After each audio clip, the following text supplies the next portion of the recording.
water and salt balance. And for further information, you can go to osmoregulation or urinary system. And let's see the pronunciation here. Whoops. Yeah, so my computer just sometimes the word or Microsoft Word just doesn't pronounce properly. Let's do this again. Alright, let's press the button here. Osmoregulation and urinary system. Yeah, so osmoregulation and urinary system. So anyways, an animal's body fluids have three properties: osmotic pressure, ionic composition, and volume. Osmotic pressure determine the direction. Osmotic pressures determine the direction of diffusion of water or osmosis, which moves from a region where osmotic pressure, which is total solute concentration, is low, to a region where osmotic pressure, total solute, is high. Yeah, so like that earlier illustration we showed earlier, so that as the higher concentration of the solute, you could view that as the less pressure of the water itself. So then water flows into it from the higher pressure water, which involves the less solute. So this one, in this case, yes, you'll have total solute concentration is low, is when the water pressure is high, and then the water is going to move to where osmotic pressure is high, where that is the total solute concentration is high, but the actual water pressure is low. So yes, this is osmotic pressure indicating the direction of flow. Yeah, with a focus on the solute concentration. So anyways, aquatic animals are diverse with respect to their body fluid compositions and their environments. For example, most invertebrate animals in the ocean have body fluids that are osmotic. Osmotic. Let's see the pronunciation. Isosmotic. Isosmotic. Compared with just regular one in here. Osmotic. Yeah, osmotic or osmotic. So this is isosmotic. See that again.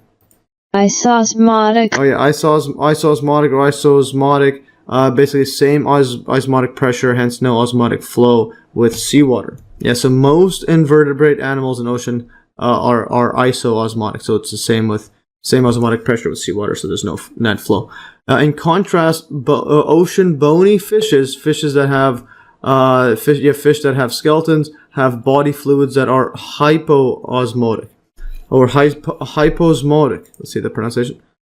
Hyposmotic. Yeah, hyposmotic or hyposmotic, and this has lower concentration of solute. So if it's a lower concentration here, the water is going to move outwards, to seawater, resulting in water loss. Finally, freshwater animals have body fluids that are hyperosmotic. Yeah, hyperosmotic, which has greater concentration of solutes or salt. And remember, when you have a greater concentration of solutes, you absorb the water. So yes, so the water pressure outside is higher when you think of it that way. And that's how I like to think about it. So MES note, saltwater fish live in a natural environment where the levels of salt are much higher than they have in their bodies. Because salt is an agent that attracts and draws out water, the surrounding salt water draws water from inside the fish, so they must constantly drink water to replace the lost water in their system. The process of water being drawn out of the body by the surrounding water of higher salt levels is known as osmosis. Both saltwater fish and freshwater fish rely on osmosis and diffusion to keep their tissues in healthy condition. Yeah, so this saltwater fish, they live in environment which have higher, they have higher salt, which sucks out water from here, so then they're gonna need to drink constantly. So here's a comparison. So freshwater fish, this figure is from creating-wonder.blogspot.com. Yeah, so freshwater fish. Yeah, this freshwater fish is just as opposed to over here. This one is over here. Actually, this freshwater animals versus this in contrast bony fish. This is relative to seawater. So this is typically talking about saltwater or seawater fish. And that's this one right here. Salt ones, it's gonna need to drink water because it's being sucked out of it. And versus this right here. So freshwater fish. So salinity of water is much less than body fluids. So its body gains water from the surrounding environment. So it has a lot of salt in this freshwater one, and there isn't that much salt outside. So it sucks in water. So water gained by osmosis. So it does not drink, and salt absorbed by gills right here, and urinates a large amount of dilute urine And note here, I think it's a typo right here. This is salt absorbed by gills. So that is a typo. Let's just close this. This is a typo. It's ABS absorbed. So this would be RB, not BR. Let's write that in. RB. ED. Yeah, so absorbed.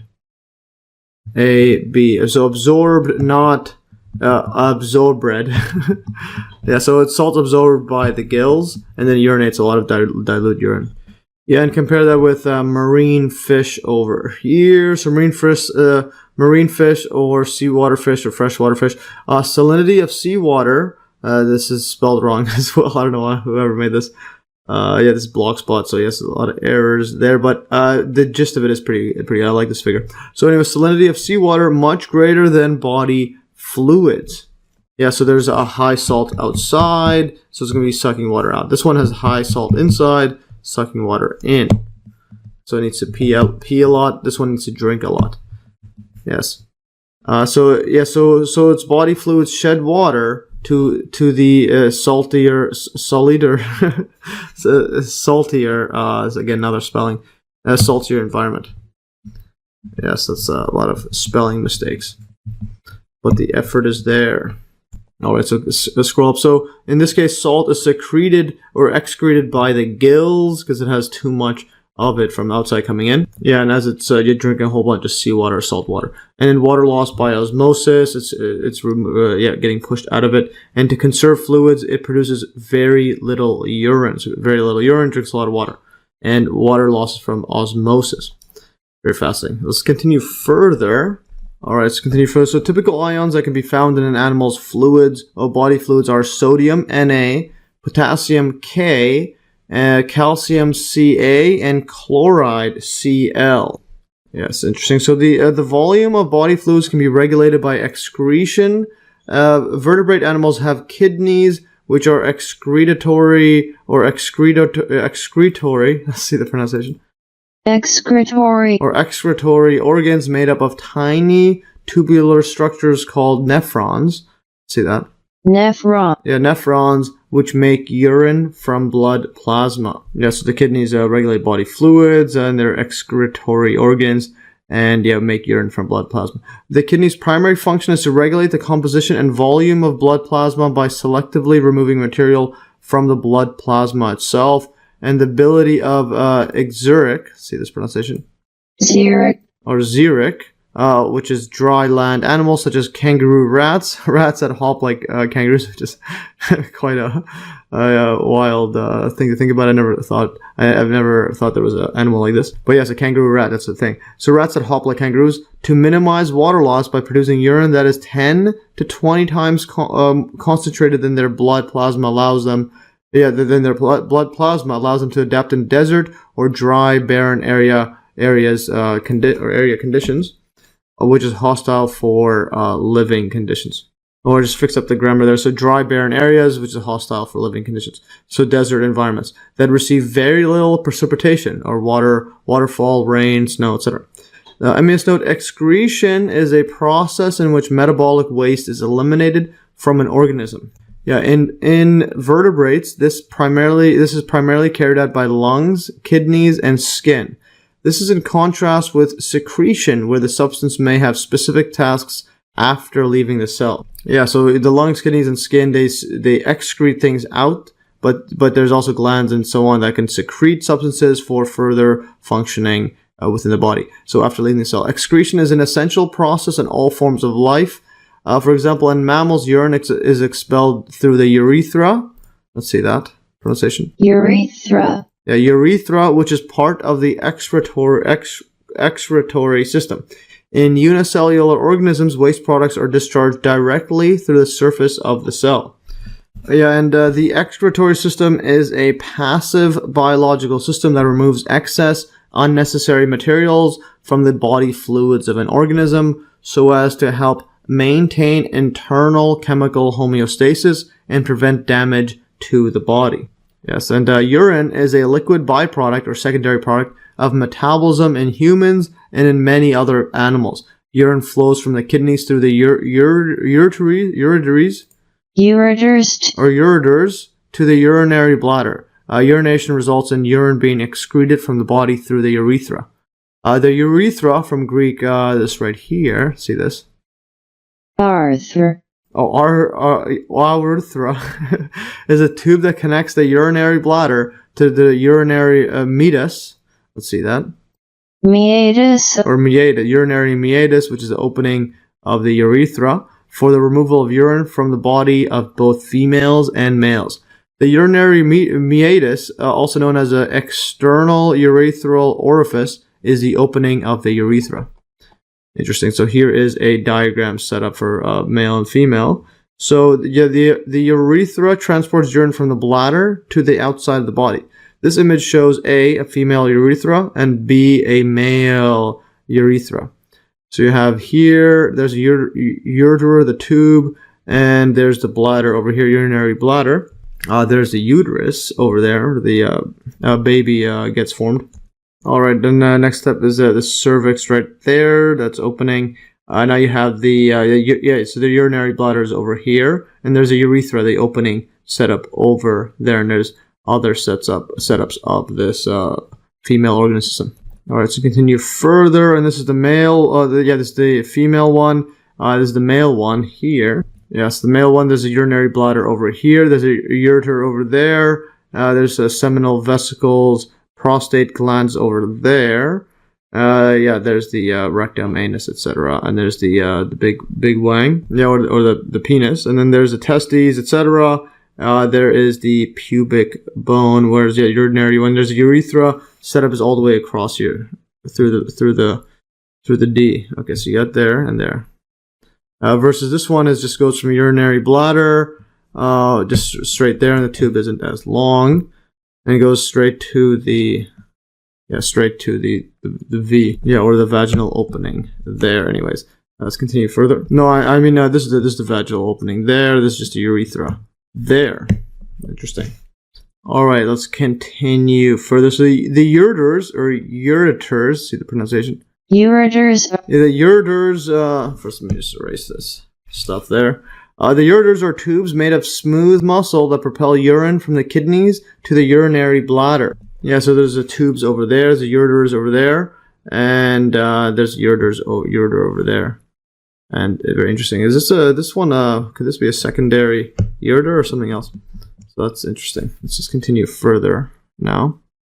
All right, so let's continue reading further. So yes, so the ureters are tubes that carry urine and connect the kidneys to the bladder. Yeah, so we have two of these ureters over there, yes, yeah. Scrolling up here, so this one's a ureter up top. I think there's one on the other side as well, or that's connected to something else. So not sure what this is connected to. Yeah, I think it's in the. So that's actually no, that's this one here. That's a line I drew. So anyways, there should be one on the other side as well. So that's very interesting. So yeah, so your ureter across there.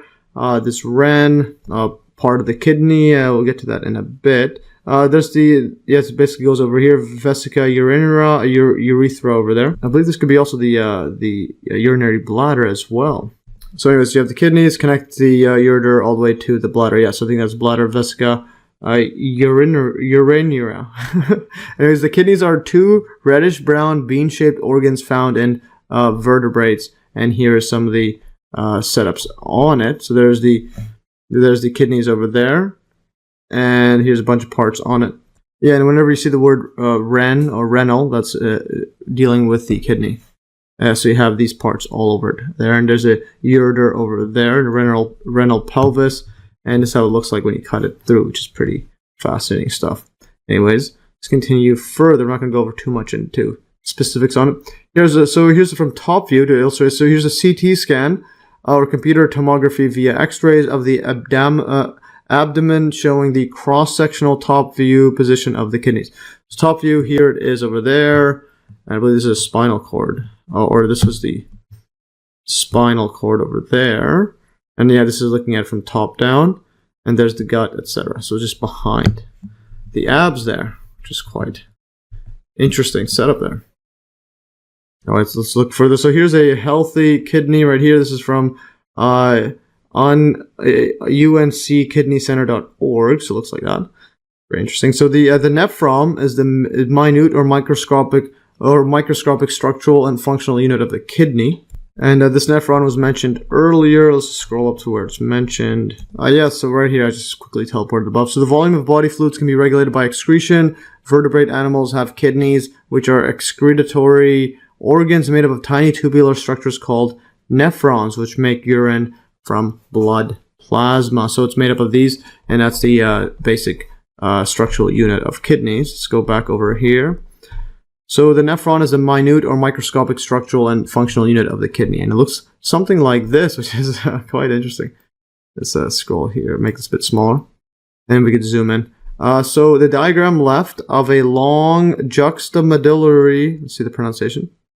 Juxtamedullary. Or juxtamedullary nephron. This is on the left over here. It's a nephron there. I think that's what it is. And then you have, and then right, which is of a short cortical nephron. Cortical nephron. Yeah, so and right, or diagram of this short cortical nephron there. So the short cortical nephron on the right, and there is the other nephron, the juxtamedullary nephron here. And here's how the setup looks like. So you have a loop of Henle. That's an interesting name there. And there's a descending loop of Henle, and it goes down like that. Proximal convoluted tubule, Bowman's capsule, and you have distal convoluted tubule. And yeah, this setup all makes the urine. So very, very interesting. The Bowman's capsule. And here's another setup over there, another nephron. And it looks similar to it, but it's a short cortical nephron. And there's a collection duct and ascending tomb of, ascending limb of loop of Henle. Interesting name here. And this one is shorter, but it looks like it's the same setup there as Bowman's capsule. And there's proximal convoluted tubule. This could be yes, another convoluted tubule over there. Yeah, so here the left nephron is labeled with 6 named nephron segments, also labeled as the collecting duct, mislabeled the quote collection duct. So this should be called the collecting duct, not the collection duct. It is the last part of the nephron. So the last part of this is just the collection duct or the connecting duct. Yeah, so it's a connecting duct, and that connects these other nephrons together. Interesting. And now here's another figure here. So I'm not going to go over too much on the kidney ones.